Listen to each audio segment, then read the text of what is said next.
ಎಲ್ರಿಗೂ ಸ್ವಾಗತ. ವಾಮಾಚಾರ ಪ್ರಯೋಗ ಎಂಬ ಪದವೇ ದಿಗುಲು ಹುಟ್ಟಿಸುವಂಥದ್ದು. ಏಕೆಂದರೆ ಹೀಗೆ ವಾಮಾಚಾರ ಮಾಡಿದರೆ ಸಮಸ್ಯೆಗಳು ಹೇಗಾಗುತ್ತವೆ ಎಂದರೆ, ಕೆನ್ನೆಯ ಮೇಲೆ ಪೆಟ್ಟು ಬಿದ್ದ ಅನುಭವ ಆಗುತ್ತದೆ, ಆದರೆ ಹೊಡೆದವರು ಯಾರು ಎಂಬುದು ಕಣ್ಣಿಗೆ ಕಾಣಲ್ಲ.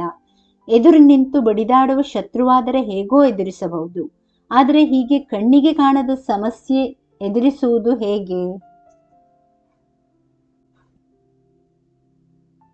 ದುಷ್ಟಶಕ್ತಿ ಪ್ರಯೋಗ, ವಾಮಾಚಾರ ಪ್ರಯೋಗ ಇವೆಲ್ಲವನ್ನು ನಂಬದವರು ಹೆಚ್ಚು. ಆದರೆ ಕೆಲವು ಸಲ ಜ್ಯೋತಿಷ್ಯದಲ್ಲಿ ಸಮಸ್ಯೆ ಏನು ಎಂಬುದನ್ನು ಪತ್ತೆ ಮಾಡಲು ಆಗುವುದಿಲ್ಲ. ಹೆಚ್ಚು ಸ್ಪಷ್ಟವಾಗಿ ಹೇಳಬೇಕೆಂದರೆ, ಜಾತಕದಲ್ಲಿ ಯಾವುದೇ ಗ್ರಹದೋಷ, ಗ್ರಹ ವಾಸ್ತುದೋಷ ಇಲ್ಲದಿದ್ದರೂ ತೊಂದರೆ ಆಗುತ್ತಿರುತ್ತದೆ. ಅದಕ್ಕೆ ಕೃತ್ರಿಮ ಪ್ರಯೋಗ ಆಗಿರುವ ಸಾಧ್ಯತೆ ಇರುತ್ತದೆ.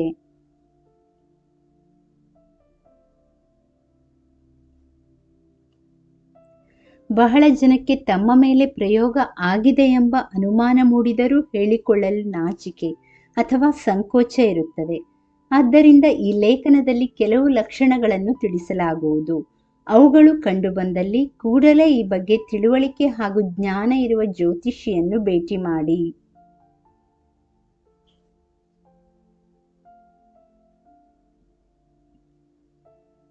ಇಂತಹ ಸಮಸ್ಯೆ ಜಾತಕದಲ್ಲಿ ಗೊತ್ತಾಗುವುದಿಲ್ಲ ಎಂದು ಈಗಾಗಲೇ ಹೇಳಿಯಾಗಿದೆ.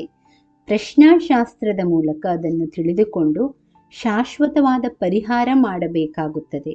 ಇದರಲ್ಲಿ ಮೊದಲಿಗೆ ವಾಮಾಚಾರ ಪ್ರಯೋಗ ಆಗಿರಬಹುದಾದ ಲಕ್ಷಣಗಳನ್ನು ತಿಳಿದುಕೊಳ್ಳಿ.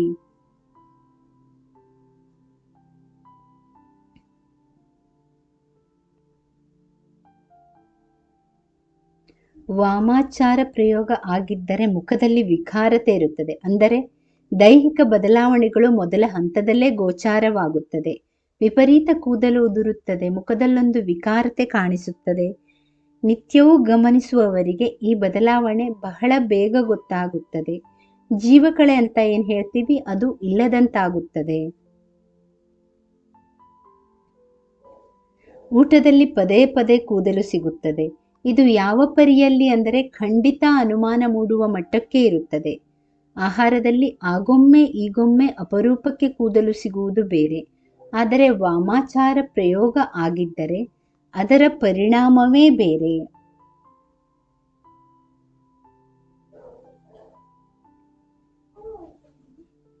ಮನೆಯಲ್ಲಿ ಬಳಕೆಯಾಗದ ಸ್ಥಳದಲ್ಲಿ ಪೊಟ್ಟಣ ಕಟ್ಟಿರುವಂತೆ ಕುಂಕುಮ, ಅರಿಶಿಣ, ನಿಂಬೆಹಣ್ಣು, ಗೊಂಬೆ, ಭಸ್ಮ, ದಾರ, ಸುತ್ತಿಟ್ಟ ಮಡಿಕೆ, ಸೂಜಿ ಚುಚ್ಚಿದ ವಸ್ತು, ಮೊಟ್ಟೆ, ಮೆಣಸಿನಕಾಯಿ ಪದೇ ಪದೇ ಸಿಕ್ಕರೆ ಖಂಡಿತ ಈ ಬಗ್ಗೆ ಒಂದು ಅನುಮಾನ ಮೂಡಬೇಕು.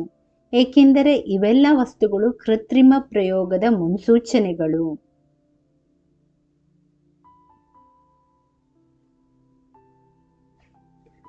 ಅಕಾರಣವಾದ ಸಿಟ್ಟು, ಅರಿವಿಗೆ ಬಾರದಂತೆ ವಿಪರೀತ ಸಿಟ್ಟು ಬರುತ್ತದೆ.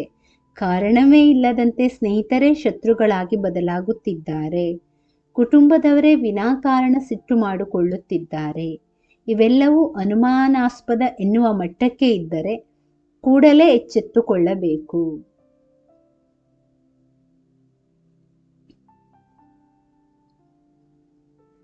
ಗುರುತಿಸಲು ಸಾಧ್ಯವಾಗದಂತಹ ಸಮಸ್ಯೆ, ವ್ಯಾಪಾರವೋ ವ್ಯವಹಾರವೋ ದಿಢೀರ್ ಆಗಿ ಮೇಲಿಂದ ಮೇಲೆ ನಷ್ಟ ಕಾಣತೊಡಗಿದರೆ, ಕೈಗೂಡಬೇಕಾದ ವ್ಯವಹಾರಗಳೆಲ್ಲ ಕಾರಣವೇ ಇಲ್ಲದೆ ಕೈಕಚ್ಚಿದರೆ, ಗುರುತಿಸಲು ಸಾಧ್ಯವೇ ಆಗದಂತಹ ಸಮಸ್ಯೆ ಸೃಷ್ಟಿಯಾಗಿ ಜಾತಕದಲ್ಲಿ ಯಾವ ತೊಂದರೆಯೂ ಇಲ್ಲ ಎಂದು ಖಾತ್ರಿ ಆಯಿತು ಅಂದರೆ ಕೃತ್ರಿಮ ಪ್ರಯೋಗದ ಅನುಮಾನ ಮೂಡುತ್ತದೆ.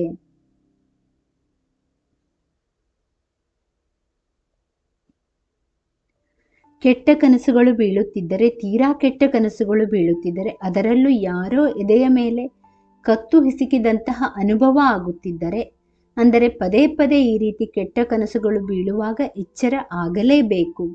ಕೆಲವರಿಗೆ ಈ ಅನುಭವ ಬಹಳ ಬೇಗ ಆಗುತ್ತದೆ.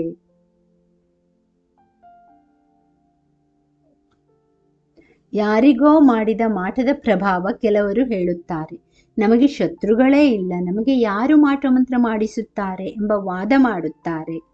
ವಾಮಾಚಾರವನ್ನು ಯಾರಿಗೋ ಮಾಡಿದ್ದು ಅದನ್ನು ನಾವು ದಾಟಿದೆವು ಅಥವಾ ಸಂಪರ್ಕಕ್ಕೆ ಬಂದೆವು ಅಂದರೆ ಅದರ ಫಲಿತಾಂಶವನ್ನು ಅನುಭವಿಸಬೇಕಾಗುತ್ತದೆ. ಪ್ರಶ್ನಾಶಾಸ್ತ್ರ, ಕವಡೆಶಾಸ್ತ್ರ ಅಥವಾ ತಾಂಬೂಲ ಶಾಸ್ತ್ರ. ವಾಮಾಚಾರ ಪ್ರಯೋಗಕ್ಕೆ ಪರಿಹಾರ ಏನು ಎಂದರೆ, ಇದು ಪ್ರಶ್ನಾಶಾಸ್ತ್ರ, ಕವಡೆಶಾಸ್ತ್ರ ಅಥವಾ ತಾಂಬೂಲ ಶಾಸ್ತ್ರದ ಮೂಲಕ ಕೃತ್ರಿಮ ಪ್ರಯೋಗ ಆಗಿದೆಯಾ ಎಂಬುದನ್ನು ತಿಳಿದುಕೊಳ್ಳಬೇಕು. ಆನಂತರ ಅದು ಯಾವ ಪ್ರಮಾಣದ್ದು ಎಂದು ತಿಳಿದುಕೊಂಡು ಚಂಡಿಕಾ ಪಾರಾಯಣ, ದೀಪ ನಮಸ್ಕಾರ, ಪೂಜೆ, ಕೇರಳೀಯ ತಂತ್ರ ಹೋಮದ ಮೂಲಕ ಆಕರ್ಷಣ, ಉಚ್ಚಾಟನಾ, ಸುದರ್ಶನ ಹೋಮ, ಅಘೋರನ ಆರಾಧನೆ ಹೀಗೆ ನಾನಾ ಬಗೆಯ ಪರಿಹಾರ ಮಾಡಬೇಕಾಗುತ್ತದೆ.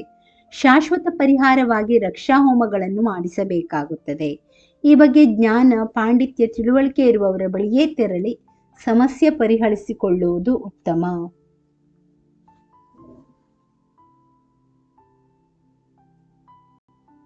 ಸ್ನೇಹಿತರೆ, ಈ ಮಾಹಿತಿ ಇಷ್ಟವಾದಲ್ಲಿ ದಯವಿಟ್ಟು ವಿಡಿಯೋವನ್ನು ಲೈಕ್ ಮಾಡಿ, ಚಾನಲನ್ನು ಸಬ್ಸ್ಕ್ರೈಬ್ ಮಾಡಿ. ಕೇಳಿದ್ದಕ್ಕಾಗಿ ಧನ್ಯವಾದಗಳು. Thank you for watching. Please like, share and subscribe to Ayushvani.